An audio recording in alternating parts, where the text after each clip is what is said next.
Hello and welcome to the Rugby Ruckus, another episode coming at you on YouTube or Spotify, any of your podcast apps. So you can see us on YouTube, the conversation unfolds, see our ugly mugs as we talk through it, or of course just listen as you would normally do.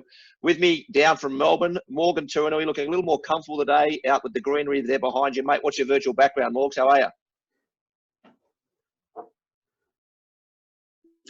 Not too bad, mate. Good to see you again. Mate, you didn't explain your background last week either. What's the story with the background? Oh, I didn't. That's the new SFS. So when the Sydney Football Stadium was knocked down, this is the new stadium that's being built. So this is if you want to watch rugby with me, this is where I spend a lot of time. Where you haven't spent a lot of time, and where the man in the other screen spent a hell of a lot of time as well. Well, I'm just going to throw straight away because we've got him on screen. Djuro Sen, former media and communications guru for the Waratahs and the Wallabies. How are you, Djuro? I'm wearing the old kit. I'm wearing the old kit from, and Morgs remember this. I like the retro kit. I actually think it's one of the best ones because you end up with bags of crap, and I think this is pretty good. But I thought I'd wear it today. And I am in Maroubra Beach, and this is Maroubra Beach down here. I've got a big pano behind me, so I could lift this up and drag it 50 metres, and it looks the same.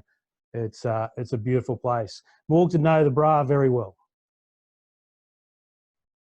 Yeah, mate, it's a great view you've got there from Maroubra Road. I didn't think you could see it that well, North Maroubra, from where you live. That's good. It's all about mirrors and stuff, mate. Hey, Benny, can I just say, and Morgs, congratulations on the show.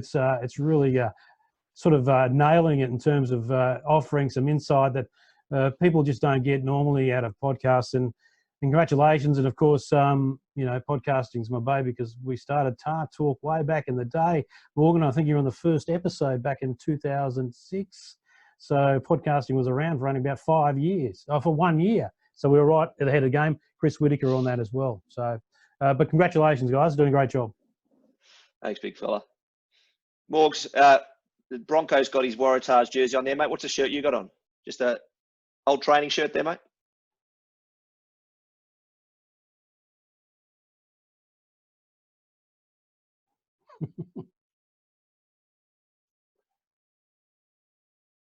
Well, you're on mute, Morgs. I can't hear anyone. You got me there? Yeah, I couldn't hear anyone then. I just had to refresh. You couldn't hear anyone. I'm not teched up like Djuro. Could not hear a thing. Mate, I think this is one of the World Cup polos, I think, or something like that from last year's World Cup trip. And actually, the background I've got also, I saw something good on Twitter or something. It might have been the Green and Gold Rugby Boys about like your most picturesque grounds and stuff. And your community ground was a ripper. Yeah, this is the view from Burrows Park, out at Clovelly there at North Clovelly. Beautiful spot there. So I thought I'd chuck that up in the background. But mate, windy spot, very windy spot out there. Yeah, that's where I always take my boys for their goal kicking practice because I say, if you can kick goals here, you can kick goals anywhere, including the rat parks and places like that where it blows the gale. So if you can slot a few from there, and with a nor'easter, you can kick the ball into the water. There we go. Now, boys, it wasn't planned, but I've also got my old school shirt on. This is you remember this one, Brock? A Tooheys New Cup shirt. Oh, the Tooheys New Cup. The Tooheys New Cup. Did you play in the Tooheys New Cup, Morgs? Do you remember the Tooheys New Cup? I don't remember. Oh, we won it in 04, mate. There you go. Undefeated in 04 with Czech and Knox in, and not a bad little side, actually, yeah. That was a fully sponsored club competition from way back in the day, and it's very pertinent to think about it now. Now, look, yeah. Bronk, the reason we got you on is because, as our listeners know, we are looking to talk to people who are smart rugby people in the game, who've been there and done that, who know the game, and we're trying to think about ways that we can identify the kinds of things that Rugby Australia should be thinking about to improve our game. We're saying that this crisis is an opportunity. What within this crisis and what within this time, what are the areas that we should be thinking about and planning for to move ahead to make the game better? We had a fantastic chat with our former New South Wales CEO, who you worked for, Fraser Neal, on our last pod. He talked through centralisation, national club competition, governance, strategy and structure. For those of you who haven't listened to that one, get to the rugbyruckus.com and check it out because Fraser's insights were excellent and we had a lot of great feedback on that as well. But Bronk, we wanted to talk to you. Sorry, Bronco's the nickname for those listeners who don't know. Bronco Djuro. Bronco Djuro Sen. He's got a few other nicknames. But more. London Fog. There's a few. Mr. Worldwide, I thought it was. Yeah. Mr. Worldwide now. That's it. So for those who don't know really enough around the way these organisations work, so when Djuro was the communications lead for the Waratahs or the organisation or for the Wallabies, he would be tasked with, and he can probably explain it better than me, but tasked with managing the message. So what is the organisation talking about? How are they interacting with the media? How are they interacting with the public? What is the perception of the organisation out there? And not just handling issues as they arise, but looking ahead too, and what should be on the agenda for an organisation, or what they might need to address, or they might need to improve the perception of themselves. Essentially, it's very much a behind-the-scenes role. As a journalist, I deal with Djuro a lot. One of the things I asked about Djuro before he came on the show was, can you tell us all the stories about Morgs that I never uncovered when I was a journo? So looking forward to that dirt as we get into the program a bit deeper. But Bronk, tell us a little bit, or explain to the listeners what the role is and the kinds of things that you might have to deal with as the person in charge of the voice of a business like the Waratahs or the Wallabies. Yeah, Ben, it is a very all-encompassing role with your life, because when I started, it was a big one-page document to join the ARU at the end of 2000, started 2001, and one line at the bottom said, service the ARU's agreement with New South Wales Rugby. Well, that became 6 months of the year. So I had 6 months of the Waratahs, then the rest with the Wallabies. Didn't see the kids growing up for at least 3 years straight, heading the World Cup. But it was a pretty full-on job, and you got to make it a full-on job. And also, you've got to take the job. And one of the things I was determined to do is not just become part of the team, but also make sure that I would service the Wallabies. That was a real big challenge for me, because you suddenly become in a team environment and you want to do everything by the team, and you find yourself drifting away from the journos. At the end of 2001, when we had a pretty poor tour of the UK under Eddie Jones's first watch, I had to have a pretty big heart-to-heart with some key rugby journos, because I didn't want them attacking the team because of me. So you have to sometimes swallow a bit of pill and sit in this position where sometimes the players hate you, the coach hates you, the organisation hates you, and maybe the fans hate you. So I never hated you, big fella. I never hated you. But it's you're just never going to get everyone liking you at the same time. It's a tough role if you do it well. If you suck up to one group and just look after them, maybe it's just the coach, then you are not doing a service to the game, not being honest. So I'm saying this because it is a tough role. I was flat out from 01 to 03 in the World Cup, and then I left just to do the Waratahs, head up that myself, and we had a pretty successful period.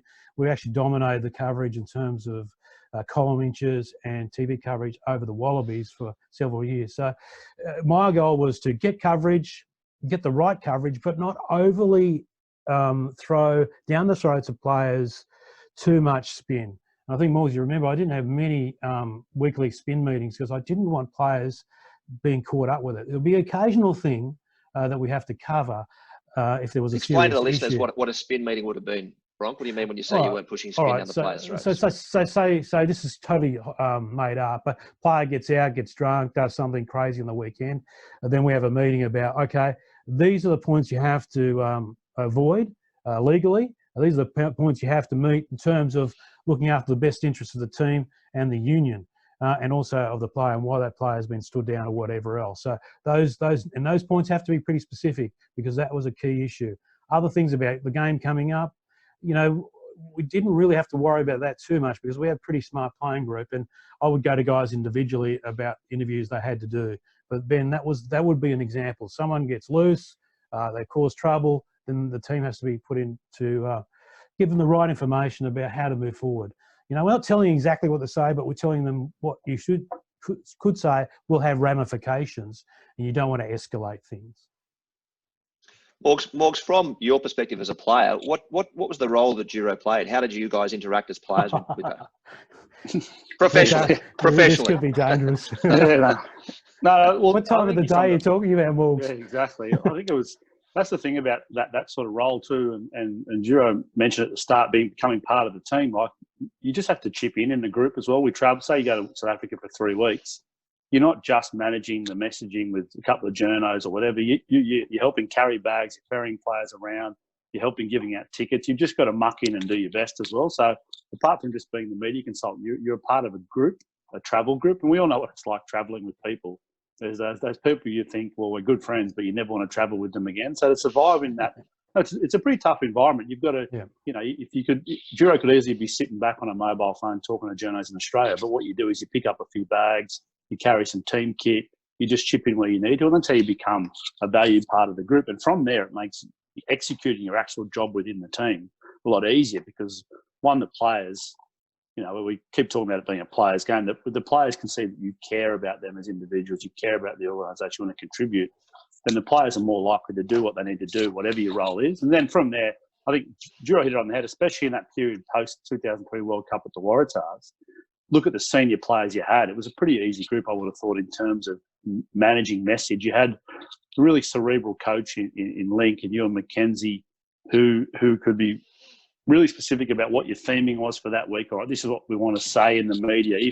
If we're playing Queensland in Brisbane, well, are we just going to go in under the radar, or are we going to turn up and stick our chests out? We had a real approach to the media, and he understood that managing that message was really important. And Link's got a few one-liners, but one of them was about perception being reality. And Bronk, you probably remember when we went to Canberra, play the Brumbies. I think we'd never won there in 2005, and the bus. You know, we took the bus down with mate. I was the lowest paid player ever to get on the bus because, you know, the 5 big dogs on the bus and little old me in the back corner of the bus on the big side of the bus. Took the bus down, got there early. Link got out in his team kit, walking around Canberra. It was a mental switch to not just get into Canberra, play, get out, get back to Sydney up the road. It was, let's get down there, let's dominate the space. And I think that little things like that were important. Link and you together as a team could play the psychology there. And that was important for us because then the game of footy was a part of the whole week's program, whether it got you mentally ready to go. And then there's also, you know, the crisis management part of the job as well, where, you know, through 2003, we had Djuro's great idea was to give 60 minutes carte blanche access to our trip to Darwin. Tara Brown came up, interviewed the boys, it was all this sort of stuff. And then I think we got stitched up at the end as well. It was the haves and have-nots. So it's an interesting position where the media manager can be skewered between the head coach. You know, think about some of the coaches Bronk would have dealt with: Rod, Link, Beaver, and then you've got those coaches. You've got playing group, and through that period, some really strong personalities and some successful eras and those sorts of things. But also, you know, some tough trips, some tough tours. I think. You know, and then the nocturnal crisis management stuff that does rear its head. You know, when you sign a few leagueies, that's what's going to happen, isn't it, Bron? So, yeah, it is. And then, as you mentioned, skewered in the middle of the journos, wanting access, wanting time. Sometimes you had to be good cop and bad cop. So it's funny. We used to bag him about asking what he actually did, but it's a really crucial role in that professional rugby environment. And now we're seeing it with you know, the narratives in the media and around broadcast agreements, and the role and the relationship of the game of rugby with its media partners is crucial. Yeah, sorry, I went to colour bars for a second there because the battery ran out in the camera. But I could hear you all the way through. But just on that point with the 60 Minutes one, that was a really interesting one because we got approached by that, and the pressure from above was enormous to get that done. And typical of a sort of you know, a news organisation that wanted to, you know, 60 minutes to 60 minutes, you know, they're going to try and make a yarn. And they made it the haves and have-nots, you know, had Georgia with no money in the Wallabies. But there's I'm moving some files around, Morgs, and watching it the other day, the story. And it's pretty funny seeing Elton Fatty on the bike there and Lottie, the rock star. It was rock star stuff back in 2003, something we're just not used to right now. And it was pretty big. So, and you're right. That's a situation where I have to marry up. If I didn't okay that, then we would have suffered the ramifications. With me having a follow-up meeting, we would have had to do something else. Just get it done. It's a big thing, and you know, it's tough. It is a tough role, but you're always sort of balancing things to try and make sure that you're doing the best by the team eventually. Because you know, the easiest thing to do is just not do any interviews, like just not do anything. The players do whatever they want, and you can just play it. But you can't do that. You know, we've all got to survive. So my role was to try and humanise the journos. I remember when a player came up from Canberra who basically said they're all Muppets and germs and called them, and I said, mate, these are my mates. I could probably work out who that was. Oh, these are my mates, and I don't want to. You know, I'm going to just bring them back. And I know, Morgs, there's plenty of journos, like Ben's one of them, that you had John Geddes, you know, those sorts of guys who are really good to actually talk to, and they love the game, and they like you guys as well. I was always about, if these guys like you, I was always preparing for the bad times. If these guys like you, then they're less likely to bag you if you lose. And I reckon our best season media-wise was 2007. We lost Warrior early. We had a heap of injuries, and we just bundled out of the competition, considering we went to the final, semi-finals the year before and the final the year before that. And I concentrated on Tarman, did some other stuff, took control of the narrative. And it's because we had a good working relationship with those journos. They didn't think, oh, these guys are a bunch of pricks, let's just go for them. They sort of gave us a free run, which enabled us to start heading into 2008 and another final in a better position. Those relationships are really key, and I think the important thing for me as a journo was the honesty, right? I think, you know, it's really fascinating to watch. You talked about that 60 Minutes piece, and I can see it now in the way that the Raelene Castle departure story unfolding, all this kind of stuff. There's the journos who are on the round. So there are the people you have to interact with every day, right? You guys would go to South Africa, and I'd be on the same plane up the back, sitting on the side of the field watching your train, you know, wandering around the setting sun looking for something to buy at the same time. You know, it's a situation where you have to have a working relationship, right? If it gets toxic, if there's a lack of trust, it doesn't work for anyone. You don't get the right, you know, insight and stories as a journo, and you guys wouldn't get the same outcomes. Exactly the same thing you're saying. And to me, it was less about, you know, being mates as much as it was about the respect, right? The respect that, you know, you understood that if you had a shit game and I wrote you had a shit game, it was because I was, you know, there and fair and trying to interpret the thing as we go along, not because I was, you know, didn't think you're a good bloke. Similarly, if a problem happened, it was the ability, Bronk, to have the proper conversation with you as well, to say, mate, I have this story, I know this, you know. And when a player comes out and then tries to bullshit or lie or obfuscate, it's the capacity to say, this is not right, this is what I've got, and, you know, to work through to get the right outcome in terms of what the story is and what the result is. Because it is a difficult piece when you do work around each other all the time, and you're in a symbiotic relationship. It's about respect for me, and I think that was one of the things that you definitely brought to that role was we all knew how to work with each other through the difficult times. And understood the different roles I think that people play within that, which is why to me it's fascinating now when you see these other journos parachute in for the big yarns, for the Raelene Castles, or back in the day for the you know, for the incidents, the late night incidents. You'd always get the different TV journos or whatever who don't cover the round come in, and their angle is often to try to blow it up, right? Because it's they're there to get a yarn that's going to be big enough for them to talk about, because that's all they're there for. And I could see it, you know, some of the reporting now on the Raelene Castle situation, what's going on in Rugby Australia. There are journos writing on it who don't normally write rugby, and they've got very specific angles that are being explored, and to me probably don't have enough of a broad view of the reality of some of the situation, and you get a certain outcome. How do you handle, Bronk, that sort of difference, the parachute journos versus the guys who were, or people that were there most of the time? Yeah, this is a serious problem when you're doing the gatekeeping, so to speak, at a team where you have your regular journalists, and then, you know, Curtly Beale, for example, when he went through the DUI case, you know, he was a young fella. It got out, and then Channel 7 actually came. They got onto it, and as a mainstream coverage. And it turned out to be a difficult thing to handle, because I won't say totally underhanded tactics, but, you know, sometimes organisations will try and get into a training session, and then they'll drop something else on you, and there's a lot of trust that goes out the window when that happens. So I certainly found that there were a lot of underhanded tactics in relation to when Curtly went through his issues, people coming in and trying to do the story. You know, it's a story, but, you know, this is a young kid that also needed to be looked after, going through a tough situation. And it was pretty devastating for him to see the coverage. And, you know, as good as I was, I couldn't stop that coverage. It's just impossible. But that is a good question, Ben, about handling when the mainstream media, a police roundsman or entertainment reporter comes in, has no clue about the game, doesn't care, just does the story, ticks a box and walks away. And then I know the sports guys who I'm dealing with at their production desk, I'm saying, what the hell are you doing to us about the coverage? You're sneaking around here, you're doing this and that. It doesn't work like that for us going forward. And they always stood up for you.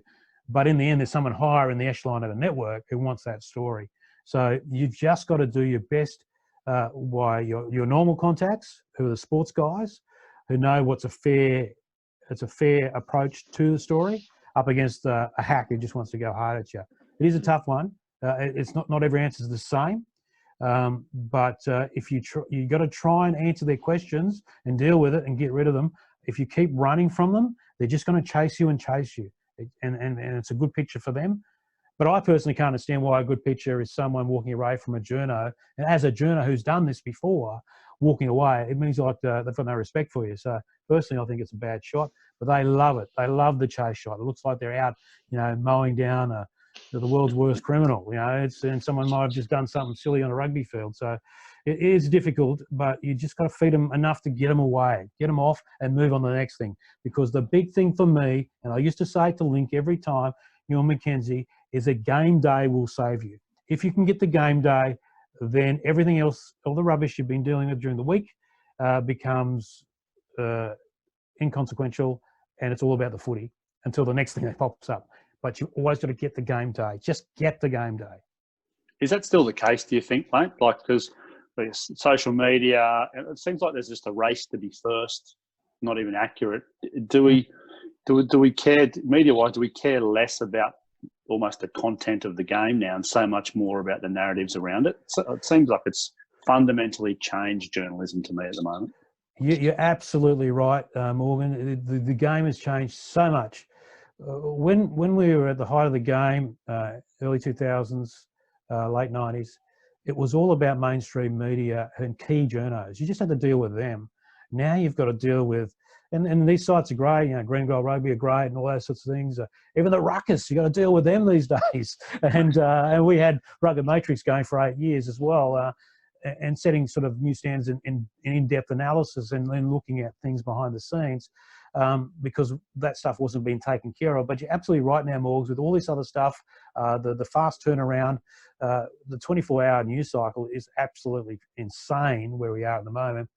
And this lockdown thing's not going to help because everyone's just trying to jump on their phones and find out the latest news.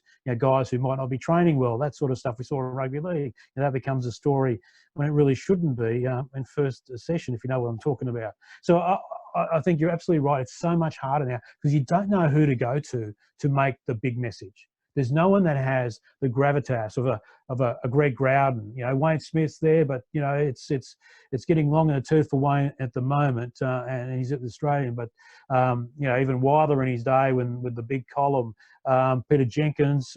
It's so fractured. Is what you're saying. What you're saying, Brock, is it's so fractured. It used to be the yes. channels were clear and defined, and you knew if the message went out through those channels, it was being received. But now you're saying that it's in too many different places and too many different interpretations. And to Morgan's point, I think, I saw a bit of coverage over rugby league the last week or two.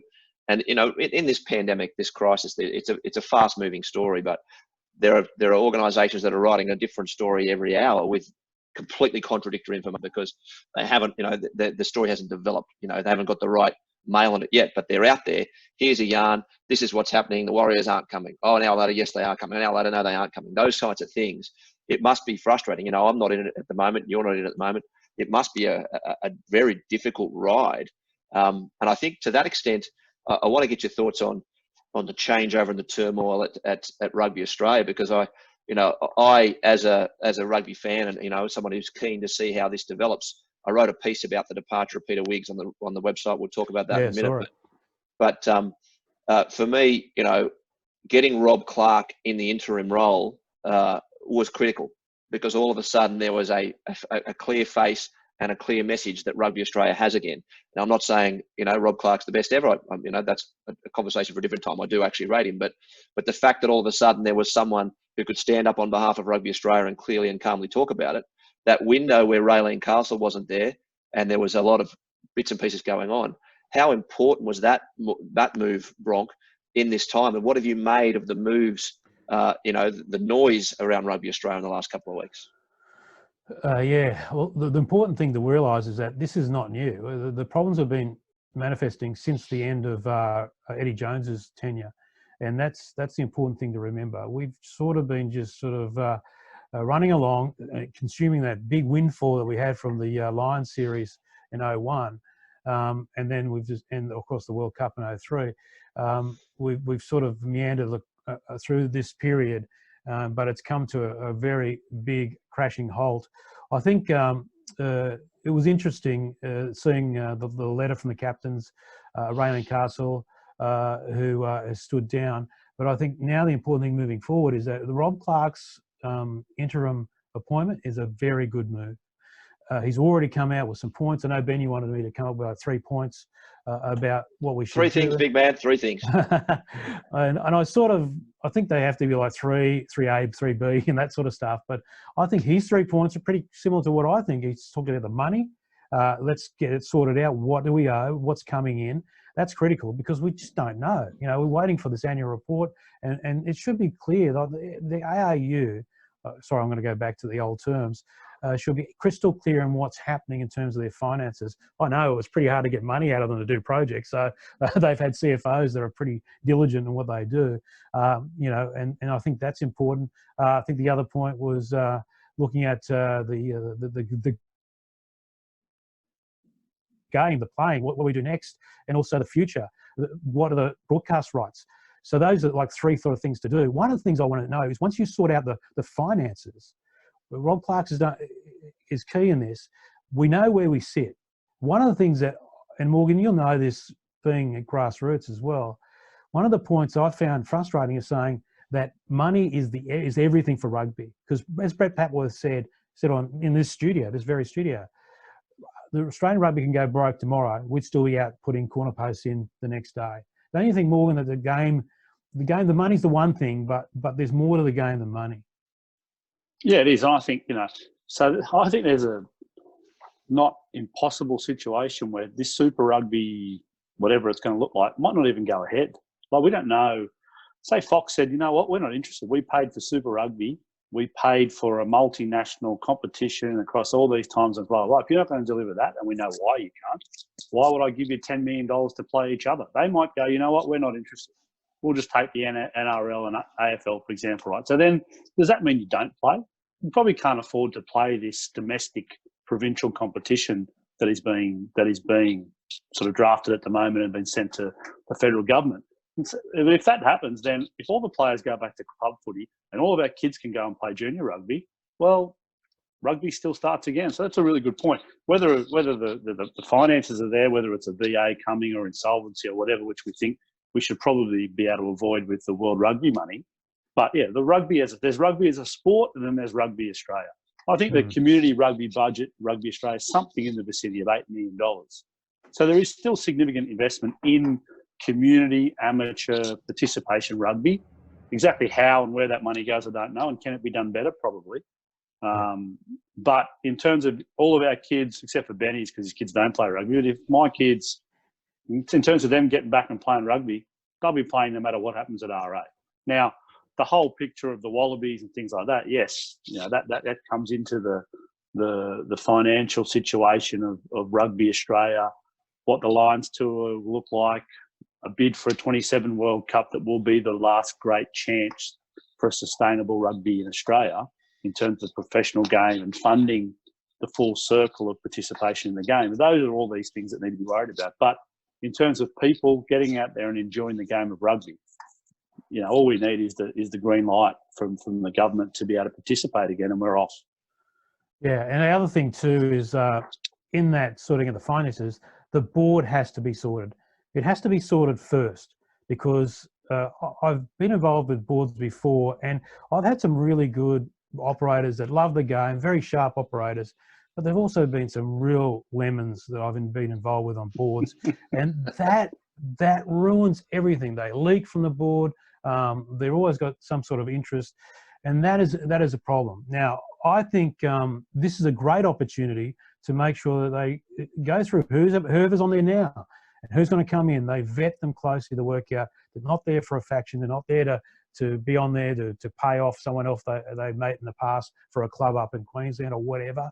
You know, it needs to be a board that is sharp, loves the game, and is prepared to work hard for it, do extra hours behind their work of turning up at the board meeting, really work hard, get involved with projects, and then once the board is sorted, the finances are locked in, strip the whole place back, pull it right back, and just only essentially have essential people working there. Because in the post, because John O'Neill did a great job in building up the coffers, but it bloated the ARU, and it's been bloated pretty much ever since. And I think you can pull it back. The important thing is then, because you talk about the players, and the players hate seeing, and I think Morgan will agree, a bloated organisation when they're out there toiling every day to earn the money for the organisation. So I think you need to give the players more of a voice, which has gone missing in recent years, and it's good to see Goog control the Players Association there, to give them a chance to actually play a bigger role, a more vocal role, a more visible role in the way the game is being managed. And I think you get that sorted, and then you work down to the Wallabies, and then to club rugby. I think this whole provincial thing is a bit like governance in Australia. We've always talked about, why do we need a state government when we can do all local government for everything we need, and the federal government? I think Super Rugby and that state stuff fits in that realm that is a governance area where, okay, what are you actually doing? And I know there's a case of they're implementing rugby plans and training and stuff like that. But I think you really got to look at that whole governorship. And then once you've done all this is just my theory, you then have to sell that message and make sure that the Dave Rennie's out there selling it. They're all selling it to everyone else, because there's a clear structure needs to be sorted moving forward. This is the chance to do it. I mean, it's not going to get any lower than this. So to play that back to you, Bronk, what I'm hearing you say, and it actually runs nicely off the conversation we had with Fraser Neal last week, when Fraser talked about strategy, leading implementation, all the other things, strategy first, structure second. What you're saying is you can't actually tell a good story about the game until you sort this stuff out. Like if you've got a fractured board that's leaking, that is on different pages, that then leads to a governance structure that isn't working, that means that the business isn't structured and set in a way that everyone's clear on what they're there for and what they're doing, your ability to sell that to the public is vastly diminished. So when you have we've had a couple of chats on the pod around whether Raelene Castle was an effective CEO or not, and there are clearly some things you can point to which are good things that happened in her tenure in terms of some of the alignment for the broadcast deal, the coaching structures and grassroots connections. There are some things there that are good, but one of my consistent positions was, and one of the reasons I thought she was vulnerable, was because that clear vision, strategy, leadership of the game wasn't evident enough. So, my point was that, I might not be tight enough with the game right now to understand what was actually happening in Rugby Australia at the time. But as a punter out there, I wasn't clear on what Raelene was looking to achieve, or what the game was, what was on board for the game for the next few years. Just landing a broadcast deal, super important. But what is the nature of that broadcast deal? What is the structure of that deal? Why is it structured that way? Where does it go next? And is everyone on the same page? Now, the other point that you made that I found interesting too is you said, leaks. Now, clearly the AAU board at the moment, the Rugby Australia board at the moment, leaks. I don't know. You can't point fingers. We don't know who it might have been. But when an email exchange between one board member and the chairman is verbatim in the Australian newspaper, you've got some issues. We've also had, we can see those factions forming. As a journo, leaks are great, right? You find a bit of what's going on that you're maybe not supposed to. You've got some insight. You can talk about it. Bronk, are leaks an example of an organisation that is in trouble? Yes, because that means there's someone who's trying to push their agenda and are not happy with some part of the organisation. You can actually have a good organisation and still have a rogue person come on and start leaking, but that is the beginning of the end.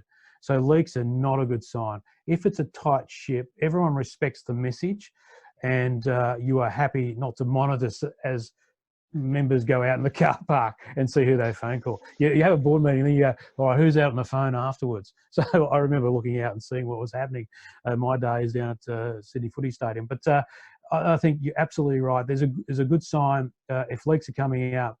It's great for journalistic copy, but you're absolutely right in relation to it not being indicative of a healthy organisation.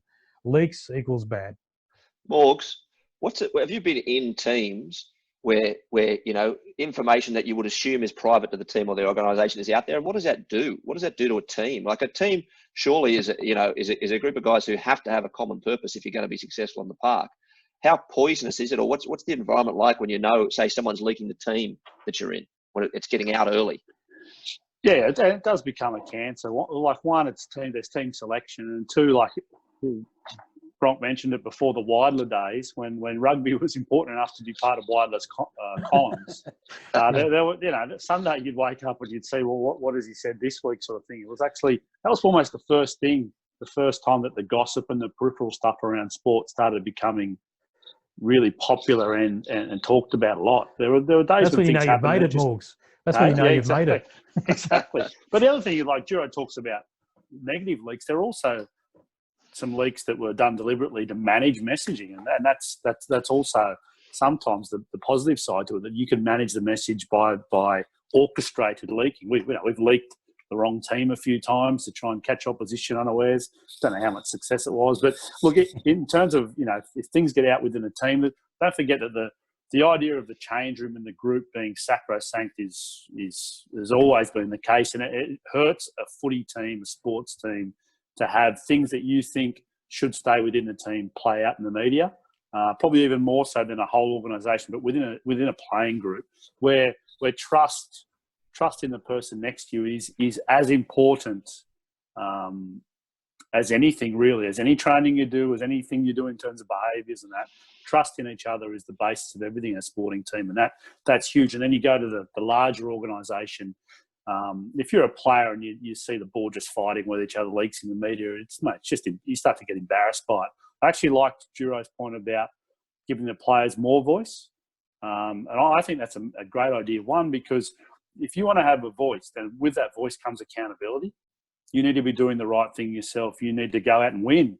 You need to back up that voice that you want to have by performing your role to the best of your ability and getting results. So the more the players have a voice, the more engaged they are in righting the ship and leading from there. And then hopefully the more accountability to go out and win games. Yeah, and just to follow that up a bit, I just feel like, Morgan, in recent years, that the players have become the real, battering, copping a real battering and not being able to say their piece enough because of decisions that are made out of their control. And that, to me, and you got to tell me from a player's point of view, is just frustrating when you're the guys. Look, fair enough, you play like crap and you get bagged for it, that's fine. But when you're being bagged for stuff that's out of your control, that really riles you. Yeah, and the other thing on top of that is that people always sort of wonder, Czech. I didn't think Czech was very smart with the media, but often what I will say about him was, as a player, you felt like he was out there defending you. He'd actually put himself out there on the line for you. And sometimes, with Czech, it was irrational, and often he was just wrong. But as a player, you just went, you know what, my coach is out there defending me. And in terms of helping you back up next week to try and get a win, that was actually a really powerful thing. So there was some rhyme and reason to some of the things that went on at times.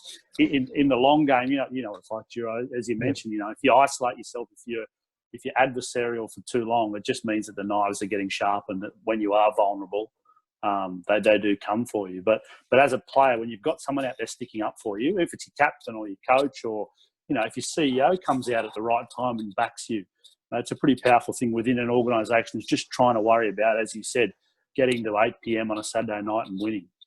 Yeah, and on top of that, Morgs, that it's also up to the players to take responsibility, I think. And I always really liked it when a player was responsible. If it was a poor performance, they did things that weren't good, that the players put their hand up straight away. It's fascinating because there's different angles on some of this stuff as well. Morgs, I can see your point around Checker, and I'm taking on board what Bronk said there, because to me, the players have been too anodyne the last couple of years, too whitewashed, too controlled. The messaging has been, it's lacked personality.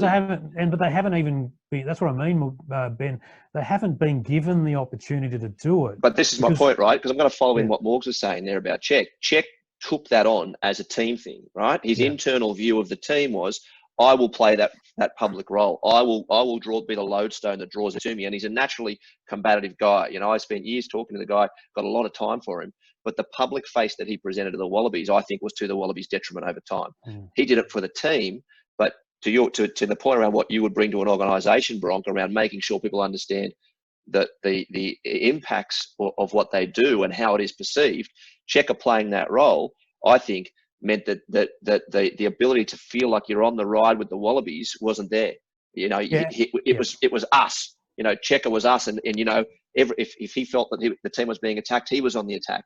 There was not a feeling for me of being a collaborative part of the Wallabies' journey, you know, with Checker and the team, and the ability to manage the message, to get everyone on the same page, but to be able to properly and present yourself in a real way is an absolute skill. And also from a player's point of view, it pays. And I always felt the guys were pretty tough when I worked with, is not to be offended by any criticism, but just sometimes it's valid, sometimes it's rubbish. But I saw too much recently where they just dismissed the criticism, and I think Czech overdid the dismissing of the criticism and needed to take a bit more on board. I'll give you an example. One of the silly things that I know Morgan's talking about, he says some stuff that's nonsensical, but you know, him often saying it doesn't matter what the opposition's like, we just care about us and we'll just play this game regardless. It always gets me going. The ball around. Like, that is just the dumbest thing ever. Morgs, you've got to see what the opposition does. I mean, we all know that. So it's just, you just sort of sucked up all the oxygen, and it didn't give players a chance to actually think for themselves in the media. They had to sort of go along with whatever he was saying. Yeah, and the funny thing is, Benny, we've talked about it, is it's not even true. Like, I've sat there with him and analysed on a Sunday night before a test match 6 days later, analysed the opposition, where his assistants presented to him work they'd done all through the week previously on who the opposition were going to be coming up. But I think he tried to play the psychology of let's worry about us, and, you know, but that's a perfect example, right? Yeah. That's a perfect example of media direction, saying, mate, this tired line that you're wheeling out means you get no coverage. No one writes it or reports it because they don't care. It means you're starting to look a bit silly. People are thinking you don't know your job particularly well. Yeah. Here, you know, you have to change your message. You've got to engage more, and you've got to think more. Yeah. And that was a bit of that, you know, fortress Checker thing that was, I think, to his detriment. And the great tragedy of Michael Checker's era as coach of the Wallabies, and I think I might have mentioned before, Ben, is that I guarantee there has never been a Wallaby coach who cared more about the team's connection to its supporters, to the fans, to the people paying to go and watch them play, than this era of him. But because of the way the message was managed, and obviously, look, you know, Djuro mismanaged possibly media-wise, that's been lost. That has not been seen, valued, and been obvious all the way through there. There's never been a Wallaby group whose coach cared more about their connection to the supporters and fans, but we just didn't see it. That connection just wasn't obvious. And he absolutely, he was great with crowds and the kids, and it brings me to the point about the tough job that I had, and having a showdown with the coach. These are very highly confidential meetings where you have to have the balls to put your job on the line and say to the coach, you know, I'm the expert in media. I've been covering it. I know how it works and what journos are chasing. You're the coach, and they all think they know everything, coaches, but they don't. And one of the things they think they know is journalism, and they've got an idea, but when it comes to pushing them to do the right thing, you've got to be prepared to lose your job. And I did that on several occasions. I used to give it to Link, and even Eddie Jones heading into the World Cup. I challenged Eddie on his perception heading into the World Cup in 2003, and we got a result, because the one thing they do when you push comes to shove is they respect you. And Morgs talked about respect earlier on. I wasn't there as a sycophant. I wanted to make sure that it reflected on me as well, like if we could get the job done. But you have to be prepared to go to the line with the coach. If you're not, and you're sitting there for 5 years doing a crap job, it means you haven't actually taken on the coach on the key issues. So my thoughts on how to handle Checker would have been interesting. Probably would have punted me after a couple of days, but I tell you what, they would have been bloody good. Sorry to drop the F magic. They would have been bloody good meetings to see, because there would have been stuff thrown all over the walls, and you got to have that to be like two bulls going at each other. You got to go hard about selling the messages. I would have liked to think that at the end of it, sort of knowing checker his ears, that you'd walk out and say, yeah, you're right. But then you'd have that discussion, and it'd stay behind closed doors, and then you'd go out and take on the world and get your messages right. Well, mate, with Eddie, your job was on the line every day. Now we've got. That's true, but this is something that I needed him to change, and that was a big ask, because if he didn't agree to it, then we were heading into a pretty poor World Cup in terms of media perception. Well, look, we've been threatening for a long time. We actually now have Eddie Jones booked to come on the pod, mate. So we'll ask him about what challenged him. We'll see what he says. He probably won't remember it, but it was a little meeting. He gets it. Like Eddie was happy to be the bad guy, and I needed to make sure that we moved away from that. So and it's a bit like what we were talking about Checker, taking up all the oxygen in the room. I want to make sure Eddie eased back on that in post-match press conferences. So I had to have a meeting with him about it to get an agreement how we would move forward, and we did, and we took on the World Cup. We got to the semi-final with an amazing win. That was one of the best tactically coached games I've ever had an experience to see. Behind the back room, it was amazing, Morgs, and then the whole country got behind us heading into the final, which I know a lot of the boys still haven't watched, Morgs. There's nothing to watch. But anyway, so a lot we will talk about with Eddie, but yeah, mate. So I would have thought Eddie and Czech would be quite similar in that way, and then it probably it might have been good for Czech to have some of those robust conversations. He had Adam Fryer for a while doing his media stuff with him, and then once Fryer left, Chris Ford was there. So that's a hard. It would have been some hard conversations for those sorts of guys going through. Yeah. So that's an interesting one, because a couple of points from the last few minutes of conversation, guys, just thinking about it from a journalist perspective, and it's one of the reasons that journos often end up in the media roles. So, you've got clearly a journalism background yourself. Is one of the things about being a journo is, even if you've got these relationships, if you've got this ongoing relationship through a year, is the job is you have to ask those hard questions. You have to go there sometimes, It's not about trying to tear down an organisation, but it can be about keeping it honest. You guys also talked about leaks, and I totally get how they could feel discombobulating for an organisation and those kinds of things. But conversely, an organisation might be completely going in the wrong direction, being poorly managed, etc. And those leaks can be ways in which the right story can come out, and sunlight can be shone on some of these things. So there is a slightly different angle there, but I do understand too that that ability to have those tough conversations is exactly what journalism can be about too. If you've got as a journalist, if you're just rolling up and saying, "Gee, mate, you played really well. How do you think the opposition is going to be next week?" That's fine. There's one area of journalism where it's very important to understand, but the other is and sometimes it's an uncomfortable role, because the fans won't necessarily say they want it, but keeping teams to account, keeping the organisation to account, can be what the journalism is about. It can be about saying, what is going wrong? Why are these things not happening? Because the fans that might be turning away are asking those questions, and so getting in there and understanding it is a different way of dealing with it. And I think you also talk about leaks. That's part of the trust thing as well. I mean, I can remember people trying to feed me the wrong information as a journo. And you've got to know enough to say, right, well, I think this stinks and it smells, and do a bit of work to find out what it is. And I'm sure organisations try it all the time too. Oh, we'll slip the wrong team out there. We'll run the wrong team at training, to try to get the report that's going to influence the opposition. And that's fun, right? That's all part of the game. But it is very much a game of give and take, and it is very much a game of trust and knowing when to go hard, I think, is the way that I would put it. That's an interesting thing about the team stuff, because I remember, Link tried to do it a few times, mixing the teams up, who's going to play where. Everyone wants to know who's playing 10, mixing it up. But Bob Dwyer... It was up in the air too bloody much, mate. That was the problem. But Bob Dwyer was so anti that, because he used to say that the match program should represent who's running out. He used to say people pay hard money for that, and it's an archival piece of documentation, and therefore... it shouldn't be. It was interesting, his approach. Bobby D's approach was completely different to other coaches. He cared about that end product when you go to the ground. Yeah.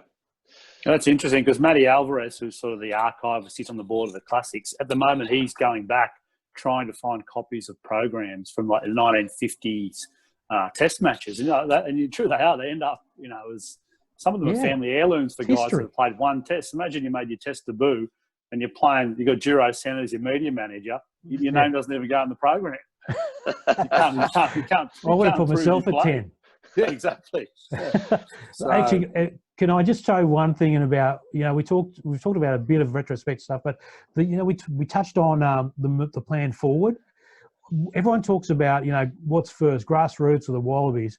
And I think the grassroots, the Wallabies, and Super Rugby sort of fits in between are the two places to look at. But there's no denying the fact that the success of the Wallabies is absolutely paramount moving forward, because it's the thing that juiced us all up in '91 when the World Cup was won. It went through the roof. It was on the ABC back in the day.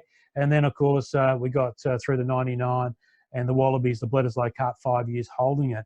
Now, I think if the bubble thing happens here, and I think Clark's talking about as well, is that if we can get the Bledisloe reignited during this COVID period safely with New Zealand, that is a huge win for rugby that other sports don't have. So when you say the bubble, Brock, you're just talking about the pandemic. So the pandemic with COVID-19, the proposal is, because New Zealand and Australia have pretty much locked down this pandemic to a case where we can sort of go back to travelling between the countries, I think this is a great opportunity for Australian rugby to look at it. So I'd be getting a 3-match series against New Zealand going as soon as possible, because that's where it all starts. Because you might get people playing at the lower level, but not the general population's not going to see it. And the sponsors aren't going to see at the top. What they're going to see, though, if they see a 3-match series against New Zealand, and I don't care who you put out at the moment, but they'll be tearing, ripping holes in concrete and brick walls just to play. So I think it'd be absolutely a brilliant way to restart rugby. Djuro, now this is probably going to be a bit of a Dorothy Dixer. If you don't know what that is, guys, as a journo, look it up. But one of you, Brock, we had Sterling Mortlock on the pod last year, and it was an angle that I was chasing a bit, and I got Sterling to agree, and when Checker was in the role and he and Raylene weren't getting on, I talked to we talked to Sterling around that alignment between captain, coach, CEO, and how important it is. And I think we touched on it before, and you said it. I wrote it in my column, and you said it before, around factions in the game. For this game to move ahead, Djuro, if you're going to get a strategy together that enables you to sell a message, is that another deliverable? Is that getting the organisation on the same page? And I said it's a Dorothy Dixon because I think I think the answer's pretty obvious, but I want to hear from you. If you're out there and you're trying to shape, here's the new Rugby Australia, here's our new product, here's where we're going, how critical is getting people on the same page? And I say that with another bloke on here who quite famously stepped in between Raylene and Checker in Japan. But how critical is that, Bronk? Well, clearly, obviously, it is critical, and one of the steps I mentioned earlier was just sorting the board out, and it's so important. But then the board down to the CEO, who's obviously on the board as well, but then down to the captain, who brings the message, because the captain has a lot of meetings with the coach, and so you got the board, and talking about Wallabies here, the board, the CEO, the team manager, and the coach, and then the captain who talks to the players. So I think getting everyone aligned there is really important, but you got to pick your captain and make sure that the captain is aware of not just his responsibility playing with the footy well, but just the history of the game and all sorts of things like that, and respecting the history and also aligning the values all the way up. I think it's absolutely vital, because it brings up a good point, Ben, that when I was media manager of the Wallabies and Waratahs, sometimes the best interests of the team were vastly different to the best interests of the board. So the board might be copying a caning because it's leaking, and you might have a couple of clowns on there. We don't care about that, because the board was seen by the public as being something different to the team. If you know what I mean, like they're people on boards. Who cares about them? But in the end, it all sort of matters. And I have to admit, it was a struggle for me to let go of the best interests of the team in favour of the board, because I view maybe something's a lost cause, and you're better off concentrating on the rainmakers, the money makers, which is the team. And it is tough. It's not easy. It really isn't easy to make sure you've got everything aligned. If we didn't have a board and you just had the team and the players, no worries. But because you got this board on top of everyone else, and the organisation that sits immediately below it, that's different from the team itself. It's difficult. The team and the organisation are different entities, and no one sorted it out, but I've always tried to work out how is the best way to do that, because often you'll have a media guy and comms guy controlling the ARU or NRL or whatever, and then you have someone else doing the team. And quite quickly they drift apart. So it's very hard to keep everyone together. But before we came on air, we talked about an example of board versus team. Are we allowed to talk about that, or is that a story for another time? No, I think there's one example I can talk about, and you were involved, Ben. And it had to do with Wendell Suller throwing up in a pot plant in South Africa. And he was my roomie. What's he really? Actually, even your story, doing the story on Wendell was fascinating. Because it all happened. The Cape Argus was a notorious paper in South Africa. Rang me on the field, and I asked Big Del about it, and he said, "No, what are you talking about?" And I went hard. I gave it to him, and then I got written up as a pork chop. You know, Djuro Sen is usually a nice guy, but it was in the paper over there. But he pork chopped himself over Wendell because your story came out, and you had to interview Wendell a couple of times to get it all sorted. But in the end, it was not. That's an idea of how big it was. You know, a player throws up a pot plant, it's like back page and front page news. And there was a bit of push and shove too. There was a bit of push and shove too, wasn't it? Just to throw up. All right. Yeah. No. Yeah, I spoke to the bouncer. Yeah. So anyway, look, in the end, it wasn't. In the end, I didn't think it was that big a deal, and you should have just fobbed it off. But it became an issue because we had to send Wendell home. And I remember calling to Chris in the meeting. It's pretty, like, you see what some people have done now in sport, and they've got a slap on the wrist. Like, this is just incredible. So Big Del got sent back home. I felt sorry for him, but he had to own up to it. And then we had to have a board meeting, and it was like stuff all, Chrysler papers strewn across the wall. And it was like the board had it in for us as a team. So there was, they didn't like the look, but I remember that was tension, was it? That was tension between the team and the board. So the board would have seen headlines around, that were detrimental to the team, and they would have said, right, Wendell, get him home.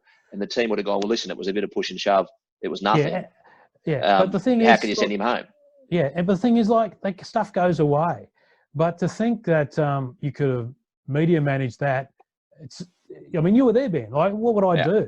You'd have to lie. You can't lie about it. That's one of the things I always say to the guys. Don't lie, because you'll get caught out.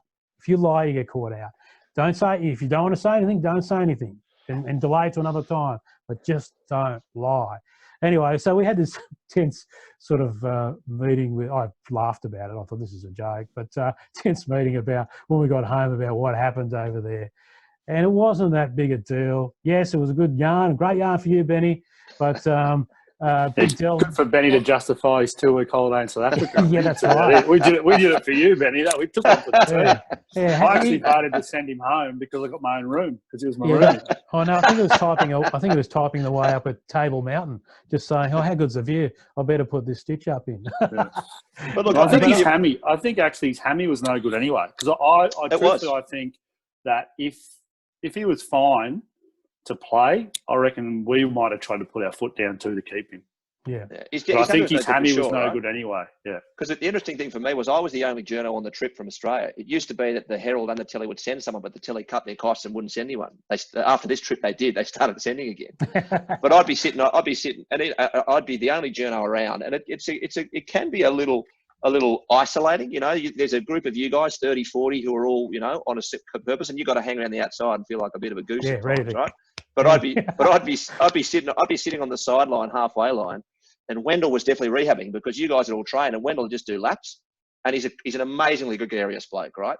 But he'd be doing laps, and I'd be sitting on the halfway line, and he would start talking to me from about the 10-meter line, and then as he got to halfway, he'd turn backwards so he could keep talking to me, and every lap he'd be just talking to me as he came around, and he was on rehab the whole time. And then when it happened, you're right, Bronk, we end up having a couple of conversations, and I think that, good example of the old media versus the new media. I had a deadline, right, and I had to get the story.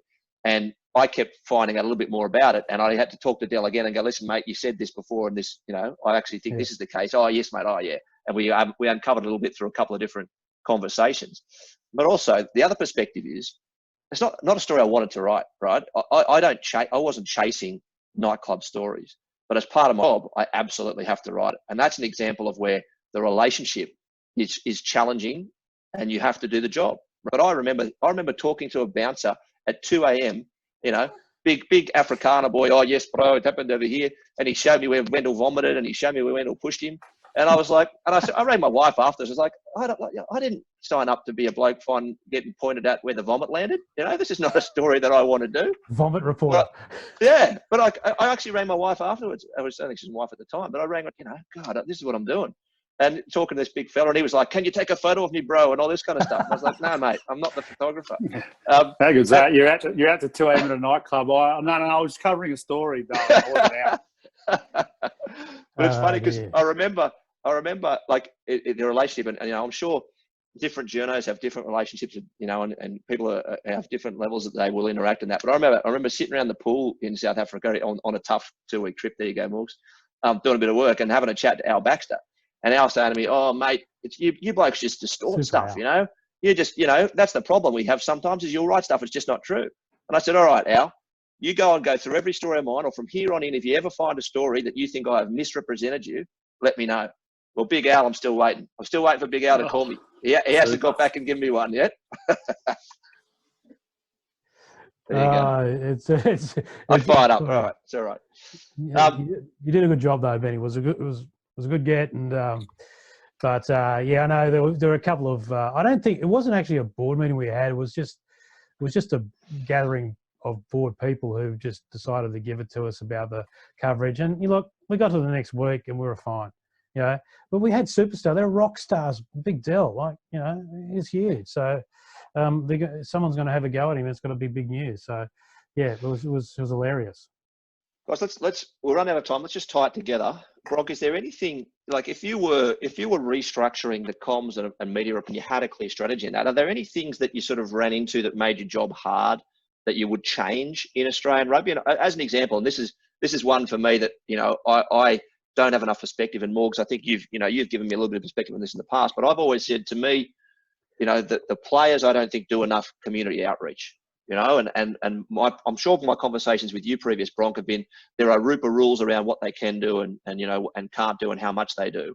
And one of my questions would be, is the game structured enough to use its biggest asset, use it judiciously, not wear the blokes out when they have a primary job to do, but is the game structured well enough to properly get that engagement with its key assets, its players? Is that something that would need to be looked at? Well, I remember doing like stacks of player appearance stuff and having to work between it, using it as a double up for media events. So, yeah, I find this a weird one, Ben, because I think the players do a hell of a lot of work.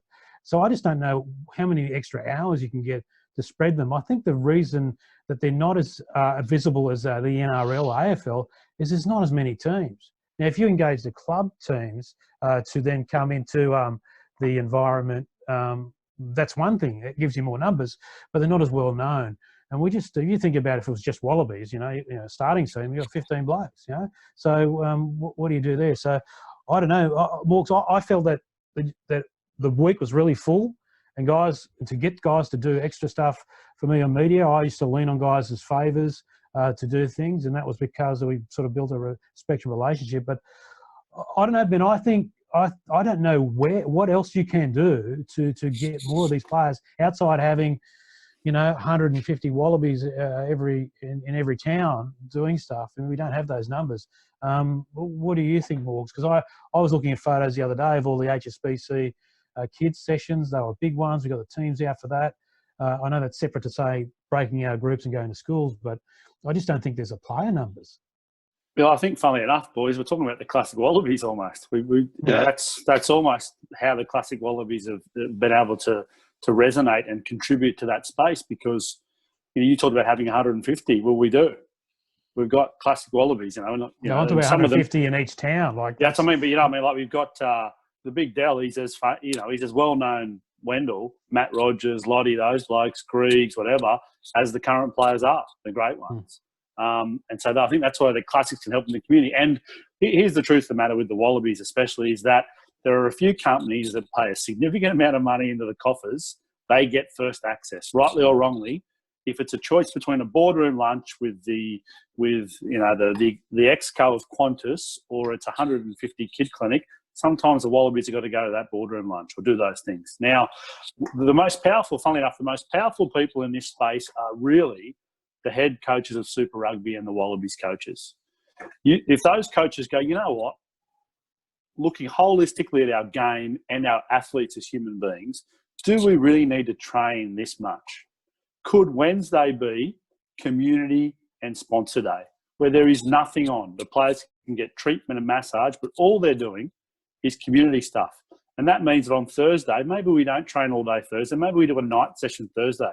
Because funnily enough, our games are played on Saturday nights, maybe we do Thursday nights. So let's have less training and more other stuff on the periphery. We can probably do that. And you can probably do some career education stuff as well. I truthfully think that to play a game of footy, we went in 95, 97, all that. We went, well, let's make the quantum leap into professionalism. We're paying these players this much money. Well, we've got to fill their diary. Let's just fill the week. Now teams have trained the same time, the same day for whatever, however many years since professional rugby came along, probably because we copied rugby league. Could we revolutionise the way we prepare the week for our players? Could we train a little bit less and do some other stuff? And failing that, the classic Wallabies can occupy that community space. The Wallabies, the big names, can satisfy the sponsors, and maybe there is more time during the week for our players to, as we talked about, that connection with the people that are important, the people that support the Wallaby jersey. And then in the end, the 10-year-old kid at the HSBC clinic in 2005, Bronk, he's probably halfway up the chain at Macquarie Bank, and he loves rugby because of it. And then that cycle gets closed. You've got these people that end up in powerful places that are passionate about the game. So we've got to make sure we continue to propagate that as well. I mean, I've got some great photos. I was looking at rest his soul as Dan Vickerman was king of the kids, 2 meters tall, fantastic. See him interacting with my girls were there as well. Like lots of girls went to them as well. And they were just great sessions, they exposed them and it was they're great to see. So you're right, Morgs, that touch, that close quarters contact with the players back then could make you a fan for life. And I think the game has got a lot of love out there. It just means that people have got to put self-interest aside moving forward, and that includes the board, get that sorted out. And I think if we can nail the board, like really get a good board, everything's going to flow from that. That's the key. There you go, mate. The fish rots from the head. And I will give the Classic Wallabies wrap. I've taken my boys along to a Classic Wallabies event, and fantastic. So I hope that, as RA looks to structure that engagement over time, there's a real strong consideration of how the Classics are a part of it, and I'm sure they will be with Morgs in charge. Guys, look, that'll do us, I think, for now. Brock, I'll just hit you with one as we go. But you've got an interim CEO there. What are you thinking in terms of communications for the next couple of months? Do you wheel Rob Clark out once a week for an update? Do you respond to issues? How do you use your interim CEO, and how important is he in this next little period for Rugby Australia? That's a really good point. I think a communicator once a week or whatever the time period is a good way to do it. Don't do them if there's nothing to say. Come out and say, yeah, we've done this, we've looked in the books, next stage. But I think that's a good point. You've got to keep people up to date with it, because you don't want, and you can't let that period go too long, because that opens the door for other disgruntled people to come in and send the message. And here's another thing too: can the people who've been in the game, who've at high levels in the organisations from state, club, and because the club rugby guys can make a huge influence on what the media puts out about the national team, all the way through to the top. Stop taking pot shots to the game and actually wait until we sort it out. Sure, be critical when things are deserved, but at the moment, the criticism has to sort of take a back seat to get things sorted out. I think there's got to be a healthy way of being critical of the game as well as moving forward. I certainly don't want to see the case where they say everything's great, the Wallabies are doing fine as the ARU message, when they're not. That's got to be nipped in the bud. They've got to be the first people to say that we're not doing a good job. When you take control of that narrative, it's a powerful place that really doesn't give the media anywhere else to go but follow you in. And then you can come out and say, we're doing this right, we're doing that wrong. But you're absolutely right. I think maybe once a week or whatever, some sort of message from Rob Clark to tell us what's going on. But it's got to be a meaningful message, or they've actually done stuff. And I think, as I said at the start, it's a really good appointment for Rob Clark to go in. He knows a good operator. He knows business. He knows finances. He knows the game. And that's the other thing. Stop putting people in the ARU who don't know rugby. Like, I'm sick of this. Yeah, he's a good businessman. Well, if they don't know rugby, they could be running a tyre factory. I'm actually someone who's because rugby's got so many great businessmen and businesswomen that they should be looking at them who are connected to the game and not get some random in there who's just a business operator who has no connection to the game of rugby. I think that should be a blanket rule. If you've got no connection to rugby, forget it on the board. Good point to finish on, mate. And I'll just add to something you said there. As part of my day job since I've left reporting and that, I help businesses manage crises on social media and digital, right? So how they respond digitally, how they manage their social media, etc. And one of the absolute truisms of when a crisis hits is if you don't put your message out there, then false messages get propagated. What I mean by that is people will speculate, they'll write stuff which is half right or not right, and that stuff goes like wildfire. You absolutely have to have a consistent, nice, lean structure in the business that gets your message sorted and brings it out to a point. So for me, I'd like to see Rob Clark with some very clearly scheduled appearances to give updates on what's going on. Even today, I saw two stories in the Australian, one by Jess Haller on the books were never being delivered to KPMG, and one which was said Rob Clark had said they don't have to be delivered to KPMG. And so just making sure that you control, or at least give your view on as much of the message as possible, really flattens out any speculation that goes wild in your absence. I think I'll probably write a column, and we might do a pod on digital media and digital approach as well, Morgs. I've been thinking about that one. Morg, to add, you managed to escape without any of your secrets being revealed by Bronk. Anything to add before we close off? It's pretty simple, mate. When you're a clean skin, there isn't much there. Truthfully, you know what I mean? Oh, we could do a whole show on Morgan Turinui in Argentina. Well, I think you're guilty as well by association there, mate, so be careful. No, I think, mate, the best thing you did was we went in the helicopter in Kimberley. Yes, mate, he just goes, oh, mate, I've got to do some filming. Djuro goes, oh, we've got to do some filming. What are you doing? So I'm playing golf. He goes, nah, brush golf, come and do this. So we've rocked up on the day off. We've jumped in a helicopter. We've just gone out just sort of chasing game in this helicopter. One of the most amazing days I've ever had, thanks to the great man. And TAR TV, I think it was for. Well, and then that was always, and we didn't really cover it, but we were the first organisation to start a media TV unit. So AJ and myself, Anthony George, Great Cameron, Channel 7, and we used to work together. We used to do our interviews with the team because we're in Coffs Harbour. And there was some sense that we were, spinning it our way. And I actually took offence to that because, I was a journo who was still doing journalistic work. I was just with the organisation. But one of the things that we wanted to make sure is we would always ask the hard questions. We had an issue with a positive test once, and I said to the player, look, I've got to ask all these hard questions. I mean, I'll tell you what you should say legally and whatever else, but the question has to be asked. So you're gonna get asked it. Yeah. Yeah, we were never going to ask it. So we would send that to the TV networks. The advantage is we don't have helicopters and cameras coming around Coffs Harbour chasing guys doing stuff. We ended up sending it back, and the networks had it. And it was real honesty that we had to have with the TV networks. So we sort of refined that, and we started that in, essentially 2000, because AJ and I did a pool feed for the networks in Durban, which had Rob McQueen wearing a shit shirt playing golf. And it was a really funny story. He actually wanted us to remove that from the feed going back to Australia. And it was during Grand Final week, and we got huge coverage in NRL Grand Final week, huge coverage in South Africa. And if you remember, that's when Snorky Sterling Mortlock kicked the goal from the sideline to win the match against South Africa in 2000. It was an epic finish. Now that'll get you coverage. But leading up to that, we had great coverage, and we were sending this pool stuff out as a Seven Network, part of the ARU. But we laid the foundation for these pool feeds going forward. There was a great example where I pulled rank as the pool feed operator, or as the journo in charge, because Rod there was a shot of him wearing in the shit shirt golf day. He swings and he falls over and he's all over the place. So Rod comes down to our media hut. There was me, AJ, Jenkins, Growden, we're all staying in the same place. And he said, "Oh, look, I'm a bit worried, well, mate, I'm a bit worried about how I look and falling over, you know, in the shit shirt. You know, I'm the head coach." And I said, "Oh, it's too late, mate. It's already gone back." It actually hadn't gone back, but I said it that night.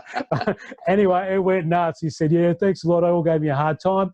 And he loved it in the end. So there was an example of, we got coverage, and there was an example of telling the coach, even before I worked for him, what to do in terms of the media. But we started that sort of TV feed media unit, and everyone else has taken it on board. Not everyone does a great job at it, because you've got to be pretty honest in the way you ask the questions. You ask the same questions they would be asked in a scrum environment back in Sydney, Melbourne, Brisbane, whatever, or at a World Cup. So, you know, I'm pretty proud of the fact that we led the way with TAR TV, podcasting.